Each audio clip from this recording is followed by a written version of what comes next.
দেখুন শান্তি দেবী, আপনি তো জানেন জমিদারেরা কত ভালো মানুষ। ওই ঘরে আপনার মেয়ের বিয়ে হলে আশা করি ভালোই হবে। সবই তো জানি, একমাত্র মেয়ে আমার, ছোটবেলা থেকে অনেক কষ্ট করেই বড় করেছি। জমিদারেরা আপনার মেয়েকে খুব পছন্দ করেছেন। এই গ্রামে আপনার মেয়ের প্রশংসার তো কোনো কমতি নেই। তা অবশ্য ঠিক বলেছেন, নিজের মেয়ে বলে বলছি না, মেয়ে একদম রূপে গুণে সব দিক থেকেই ঠিক আছে। গ্রামের যার কাছেই জিজ্ঞেস করি, সেই বলে আপনার মেয়ের ব্যবহার কত ভালো। এই কারণেই তো প্রস্তাবটা নিয়ে এগিয়েছি আমি। এই প্রস্তাবে আমার কোনো অমত নেই। এবার আপনারা জমিদার বাবুর সাথে কথা বলে দিন তারিখ ঠিক করুন। বেশ, আমি তাহলে জমিদার বাবুর সাথে কথা বলে আপনাদেরকে জানিয়ে দেব। আজকে তাহলে উঠি, তবে মেয়ের মতামত আছে তো? হ্যাঁ ঘটক মশাই, আমার মেয়ের পূর্ণ মতামত রয়েছে। বেশ, তাহলেই হয়ে গেল। আজকে তাহলে আসি। বলছি মা, জমিদার বাবুরা আমাকে এমনিতেই পছন্দ করলো, আমাকে দেখতে আসবে না? ওরে বাবা রে, মেয়ে তো দেখছি আর তর সইছে না। আরে তোকে আলাদা করে আর কি দেখবে, তারা তো এই গ্রামেরই জমিদার, তোকে ভালোভাবেই চেনে। তুমি দেখো মা, জমিদার বাড়িতে আমার বিয়ে হলে তোমাকে আর এই কাজ করতে হবে না। ধুর বোকা, সেসব বললে হয় নাকি? আমি তো শ্বশুর বাড়ির টাকায় বসে বসে খাবো। শ্বশুর বাড়ির টাকায় কেন? ওই বাড়িতে বিয়ে হলে আমারও তো একটা অধিকার থাকবে, সেই অধিকারের জোরেই আমি তোমাকে রাখবো। তুই ওই বাড়িতে বিয়ে করে সুখী হ, আমি সেটাই চাই। আমাকে নিয়ে আর তোকে ভাবতে হবে না, আমি বাকিটা জীবন এই কাজ করেই কাটিয়ে দিতে পারবো। তা বললে তো হবে না, আমি তোমার কোনো কথাই শুনবো না, তুমি দেখে নিও। পাগল মেয়ে আমার, এখন মনে হচ্ছে সেই ছোটবেলা থেকে একা হাতে তোকে বড় করার পর আসলেই আমার কোনো উপকার হলো। এটা তুমি কি বললে মা? এতদিন আমি তোমার কোনো উপকারে আসিনি, এটা কিন্তু ঠিক হলো না। আরে রেগে যাচ্ছিস কেন? আমি তো মজা করলাম বোকা মেয়ে। নে, এখন আর তোকে কাজ করতে হবে না, তুই বরং বাড়িতে যা, আমি একটু পরেই আসছি। কিরে, কেমন লাগছে এখন? লজ্জা লাগছে নাকি আনন্দ লাগছে? খুব তো জমিদার বাড়ির বউ হয়ে যাচ্ছিস। ধুর, কি যে বলো না, আনন্দ লাগবে কেন? বিয়ে করে শ্বশুর বাড়িতে চলে গেলে বুঝি মেয়েদের আনন্দ লাগে? আনন্দ লাগবে নাই বা কেন? তুই কি বিয়ে করে অন্যত্র চলে যাচ্ছিস? তুই তো এই গ্রামেই আছিস। তবু মাকে ছেড়ে যেতে, তোমাদেরকে ছেড়ে যেতে আমার কষ্ট হবে না বুঝি? আমার আর কি, আমি তো জমিদার বাড়িতেও যাওয়া আসা করি। জমিদার বাড়ির পাশেই তো আমার ঘর, তোর যখন মন চাইবে আমার কাছে চলে আসবি। কি জানি জমিদার বাড়ির জীবনযাপন কেমন হয়, আমার তো বড্ড ভয় করছে। এত ভয় পেয়ে লাভ নেই, জমিদার বাড়ির সবাই খুব ভালো, দেখবি তোকে অনেক ভালো রাখবে। যেমন তোর শাশুড়ি ভালো, তেমন তোর শ্বশুর মশাইও ভালো। আচ্ছা বুড়িমা, তোমাকে একটা কথা জিজ্ঞাসা করি, জমিদার বাবুর ছেলেকে তো কখনো গ্রামে দেখিনি, জমিদার বাবুর ছেলে কি শহরে থাকে? হ্যাঁ রে, শহরেই থাকে। এখন শুনলাম বাড়িতে এসে জমিদারির দায়িত্ব নিজেই গ্রহণ করবে, সেই জন্যই তো বিয়ে করাচ্ছে। আশীর্বাদ করো বুড়িমা, সব যেন ভালো হয়, জমিদার বাড়িতে গিয়ে যেন সুখে শান্তিতে সংসার করতে পারি। জমিদার বাড়িতে গিয়ে সুখে শান্তিতে সংসার করতে যে পারবি সে আমি জানি, কিন্তু আমাদেরকে আবার ভুলে যাস না জানো। তোমাদেরকে ভুলে গেলে হয়? তোমরা তো আমার প্রাণ ভোমরা গো। বাহ, আমার বৌমা তো খুব সুন্দরী। তোমরা যেমন বর্ণনা করেছিলে তার থেকেও দ্বিগুণ সুন্দরী আমার বৌমা। তা হবে না, জমিদার বাড়ির বউ বলে কথা। জমিদার বাড়ির বউকে যে সুন্দরী হতেই হবে। এখন মনে হচ্ছে এই বউকে পেয়ে আমরা আসলেই ধন্য। তোমার কেমন লাগছে মা এই বাড়িতে এসে? আমার তো ভয় করছে, আসলে প্রথমবার জমিদার বাড়িতে এসেছি কিনা, আপনারা কিছু মনে করবেন না। কি যে বলো না, জমিদার বাড়িতেই প্রথম এসেছো বুঝি? ভয় নেই, ভয় নেই। এখন থেকে প্রতিদিন এই জমিদার বাড়িতেই থাকতে হবে, অভ্যাস করে নাও। দেখলি পোড়ামুখী, আমি বলেছিলাম না তোর শাশুড়ি অনেক ভালো, এবার নিজের চোখেই দেখে নে। হয়েছে হয়েছে, অনেক কথাবার্তা হয়েছে। আমার বৌমার নিশ্চয়ই দাঁড়িয়ে থাকতে থাকতে খুব কষ্ট হচ্ছে। রমেশ, তুই বৌমাকে নিয়ে ঘরের ভেতরে চলে আয়। সাবধানে ঘরে প্রবেশ কর, আর মনে রাখবি এই ঘর তোর শেষ ঘর। এই ঘরে তোর কারণেই কিন্তু লক্ষ্মী আসবে।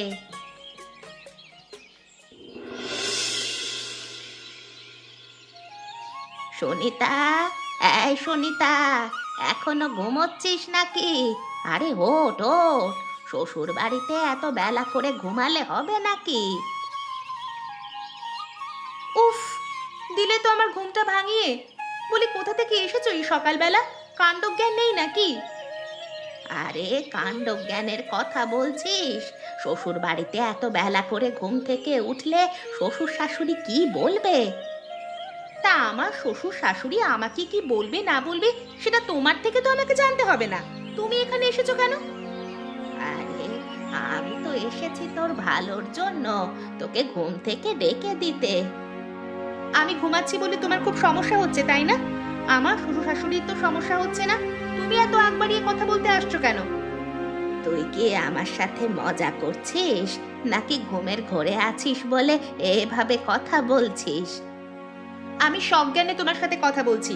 এরপর থেকে আমাকে এভাবে ঘুম থেকে জাগাবে না, আর ঘরে ঢোকার আগে অবশ্যই অনুমতি নিয়ে ঢুকবে।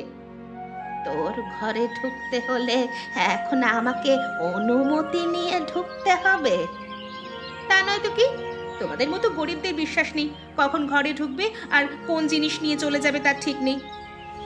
রিতা, এসব এসব কি বলছিস তুই? দুদিন হলো জমিদার বাড়ির বউ হয়েছিস, আর এখনই এত অহংকার? দেখো, আমি তোমার সাথে এত কথা বলতে চাই না। এখনই এই ঘর থেকে বেরিয়ে যাও, আর যেন আমার ঘরে তোমাকে আমি না দেখতে পাই। দেখ রমেশ, আমি ভালোর জন্যই বলছি। সুনিতা যা শুরু করে দিয়েছে তা কিন্তু মোটেও ভালো লাগছে না। এখন এখানে আমি কি করতে পারি বলো তো মা?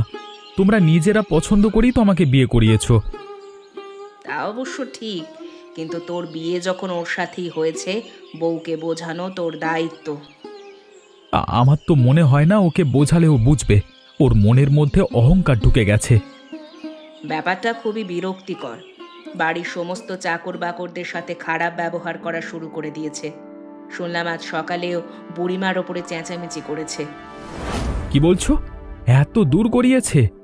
যেই চাকর বাকরকে আমরা এত বছরে একটাও কটু কথা শোনাইনি, সেই চাকর বাকরের সাথে খারাপ ব্যবহার করেছে। তাহলে আর বলছি কি, যা শুরু করেছে তা কোনোভাবেই মেনে নেওয়া সম্ভব নয়। তোর বাবা যদি জানতে পারে, কেলেঙ্কারি হয়ে যাবে। আমি দেখছি ওর সাথে কথা বলে ওকে বোঝাতে হবে। জমিদার বাড়ির বউয়ের এত অহংকার থাকবে, সেটা তো হতে পারে না। মনের মধ্যে যদি এত অহংকার থাকে, তাহলে ভবিষ্যতে গ্রামের মানুষদের সেবা করবে কিভাবে?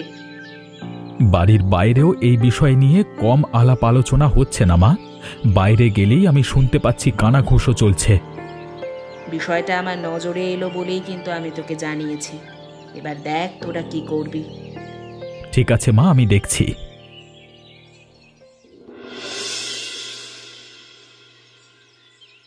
বলি, তোমরা এতক্ষণ ধরে পুকুর ঘাটে বসে কি করছো শুনি? কতক্ষণ লাগে কাজ করতে তোমাদের? ওই তো দেখ, সুনিতা চলে এসেছে। এই সুনিতা, এদিকে আয়, তোর সাথে দুটো গল্প করি। জমিদার বাড়ির গল্প তো আর যার তার সাথে করতে পারি না। কি বললে তোমরা? আমাকে আমার নাম ধরে ডাকলে? ভুলে যেও না, আমি জমিদার বাড়ির বউ। আমাকে ছোট গিন্নি বলে ডাকবে। বাবা গো বাবা, এখন আবার তোকে ছোট গিন্নি বলে ডাকতে হবে? তোমাদের কি মনে হচ্ছে আমি তোমাদের সঙ্গে মজা করে কথা বলছি? আর সেই কখন থেকে পুকুরে আসার জন্য অপেক্ষা করে আছি, তোমাদের পুকুরের কাজ শেষই হচ্ছে না। তুই তো দেখছি পুরোই বদলে গেছিস রে। জমিদার বাড়ির বউ হয়ে এখন অহংকারে মাটিতে পা পড়ছে না, তাই না? জমিদার বাড়ির বউ হতেও না ভাগ্য লাগে। তোমাদের মতো গরিবেরা এসবের কি বুঝবে? আজ থেকে এই পুকুরে আর কাজ করতে আসবে না তোমরা। এটা আবার কেমন কথা? জমিদার মশাই এই পুকুরটা সবার জন্য তৈরি করেছেন, এখানে কাজ করার অধিকার সবার আছে। হ্যাঁ, আমি তো তোমাদের সঙ্গে এখানে ঝগড়া করতে আসিনি, আদেশ দিতে এসেছি। এরপর এই পুকুরে যেন আর কাউকে কাজ করতে না দেখি। তুই তো আগে এমন ছিলিস না রে, জমিদার বাড়ির বউ হয়ে যাওয়ার পর এমন হয়ে গেলি কেন? আবারও আমাকে তুই তোকারি করছো? বলেছি না এখন থেকে ছোট গিন্নি বলে ডাকবে। গ্রামের সবাইকে এই কথাটা বলে দিও।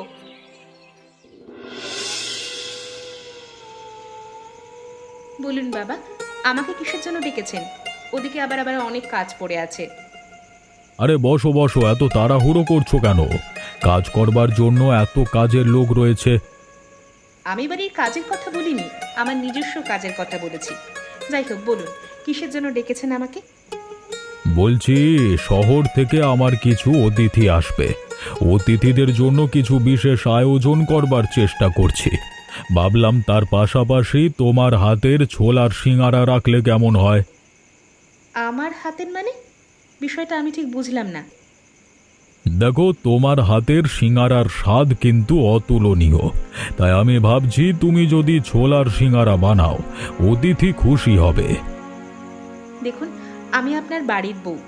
আমি আপনার বাড়ির দোকানদার বা হোটেলের কোনো মানুষ নই যে আপনার অতিথিকে আমি সিঙ্গারা বানিয়ে খাওয়াবো। আহা, তুমি এভাবে বলছো কেন? আমি তো তোমাকে সেভাবে বলতে চাইনি। তুমি বাড়ির বউ। একদম ঠিক বলেছেন, আমি বাড়ির বউ, কোনো কাজের লোক নই যে অতিথিদের জন্য আমাকে রান্না বান্না করতে হবে। ঠিক আছে, তুমি যদি সিঙারা বানাতে না চাও তাহলে তো আমি তোমাকে জোর করতে পারবো না। তবে এভাবে কথা বলার কোনো মানে হয় না। আপনার কাণ্ডজ্ঞান থাকা উচিত। বাড়িতে অতিথি আসবে আর তার জন্য জমিদার বাড়ির বউ রান্না করবে? বিষয়টা হাস্যকর নয়? যদি জমিদার বাড়ির বউকেই রান্না করতে হয় তাহলে এতগুলো কাজের লোক রাখা হয়েছে কেন? যত সব।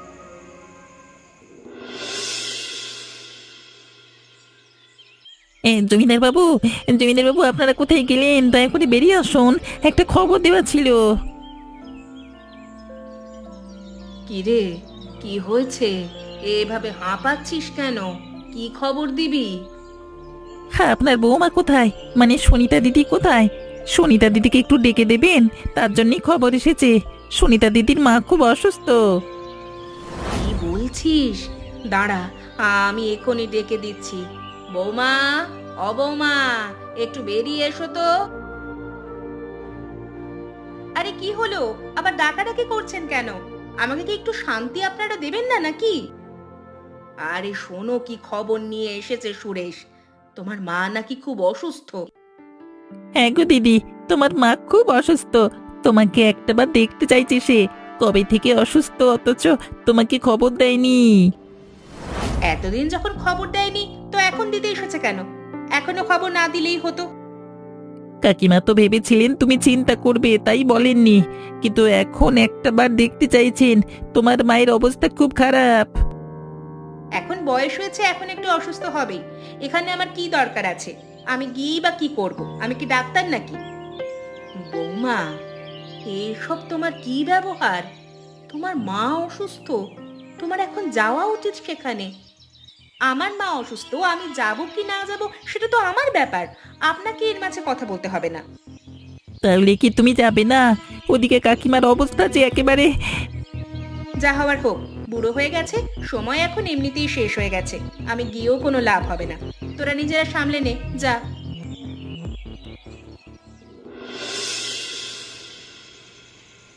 কি হলো? এত রাত পর্যন্ত তুমি বাড়ির বাইরে ছিলে কেন? জানো না তোমাকে তাড়াতাড়ি আসতে হবে? কি হলো? কানে কথা ঢুকছে না নাকি? আমার সাথে কথা বলতে ইচ্ছে করছে না তোমার? তোমার সাথে আমার কথা বলতে ইচ্ছে করছে না। তোমার মতো মেয়ের সাথে কথা বলবার থেকে বোবা হয়ে যাওয়া অনেক ভালো। কি বললে তুমি? তুমি এমন একটা কথা আমাকে বলতে পারলে? তোমার তো কপাল ভালো, আমি তোমাকে এখনো গালমন্দ করিনি। তোমার মতো মেয়ের মরে যাওয়া উচিত।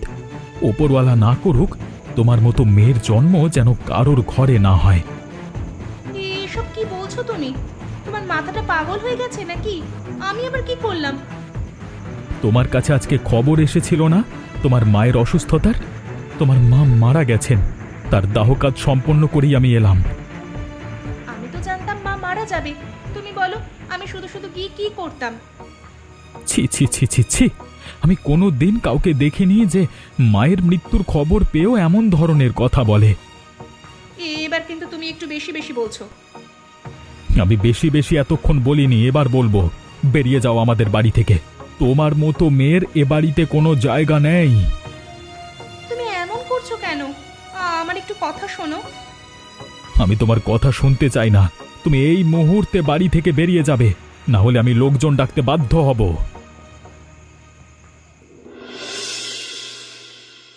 মাগো, মাগো, আমি এটা কি করলাম মা? অহংকারে এতটাই অন্ধ হয়ে গিয়েছিলাম যে আমি যে তোমাকে হারিয়ে ফেলেছি এটাও আমি বুঝতে পারলাম না। আমি এখন কি করব?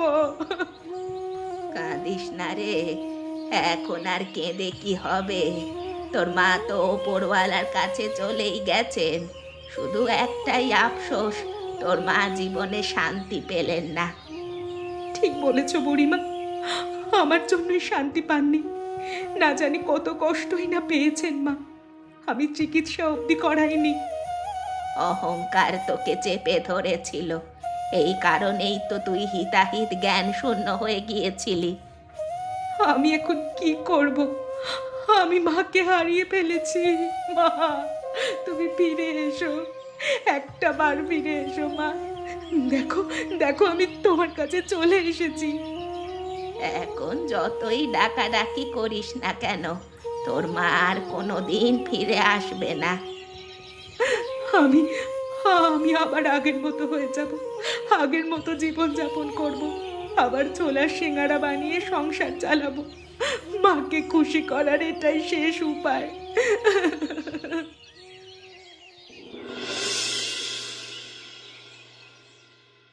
আরে বাবা, মানে জমিদার বাবু, আপনি আমার দোকানে আসুন আসুন, বসুন। বাড়ি ছেড়ে চলে এসেছো বলে কি বাবা সম্বোধনের অধিকারও আমি হারিয়ে ফেলেছি? আমাকে জমিদার বাবু বলে ডাকছো কেন? বাবা বলে ডাকার কোনো অধিকার আমার নেই। আপনাদের সবার সাথে যে পরিমাণ খারাপ ব্যবহার আমি করেছি, তাতে বাবা ডাকি কিভাবে? শোনো, সন্তানেরা কত ভুল করে, বাবা মায়েরা সব সময় সন্তানের ভুল ক্ষমা করে দেয়। এই যে তুমি নিজের ভুল বুঝতে পেরেছো, আমরা তোমাকে অনেক আগেই ক্ষমা করে দিয়েছি। কিন্তু আমি যে নিজেকে ক্ষমা করতে পারছি না জমিদার বাবু। আমি এতটাই নিকৃষ্ট মানুষ হয়ে গিয়েছিলাম যে মানুষকে মানুষ বলেই মনে করতাম না। সেসব পুরনো কথা বাদ দাও।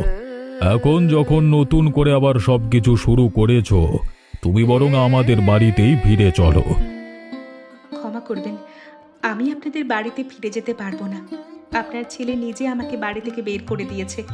ওর অনুমতি ছাড়া ওই বাড়িতে প্রবেশ আমি করতে পারি না। বেশ, তাহলে যেভাবে তুমি আমার বাড়িতে প্রবেশ করতে পারবে আমি সেই ব্যবস্থাই করছি। তুমি তৈরি থেকো।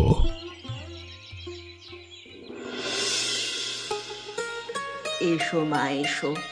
তুমি এতদিন এই বাড়িতে ছিলে না, বাড়িটা একদম খাঁ খাঁ করছিল।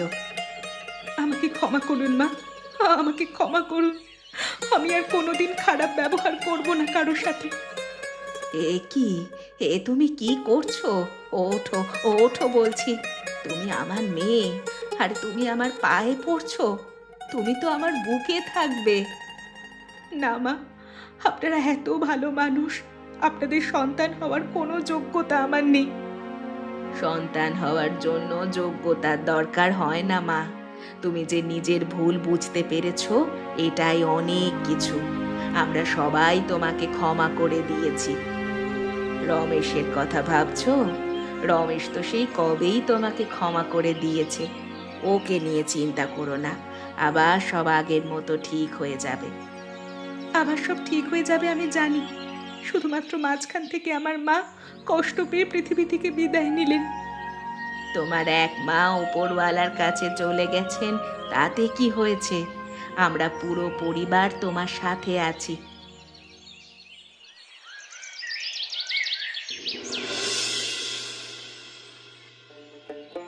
বাবা বাবা বাহ, এত ভালো ছোলার সিঙ্গারা আমরা আগে কখনো খাইনি জমিদার মশাই। আপনার পুত্রবধূর হাতে কিন্তু জাদু আছে। আমি তো আপনাকে আগেই বলেছিলাম, আমার মেয়ের হাতের সিঙারা খেলে আপনারা কোনো দিন তার স্বাদ ভুলতে পারবেন না। আমরা কিন্তু এরপর থেকে মাঝে মধ্যেই আসবো এই ছোলার সিঙ্গারা খাওয়ার জন্য। আপনার পুত্রবধূ খাওয়াবে তো? খাওয়াবো না মানে?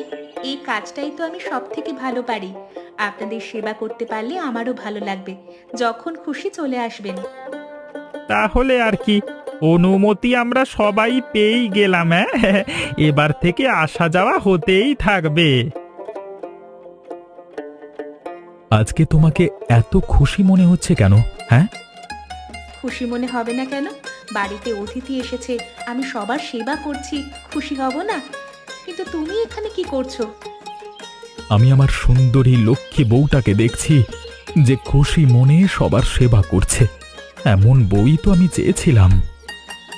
এখন এখানে এত নাটক করতে হবে না, যাও তো। সুন্দরী বউদের সামনে জমিদার কেন, বনের বাঘ সিংহরাও নাটক করে। এমন মজার মজার গল্প দেখতে আমাদের চ্যানেলকে সাবস্ক্রাইব করতে ভুলবেন না।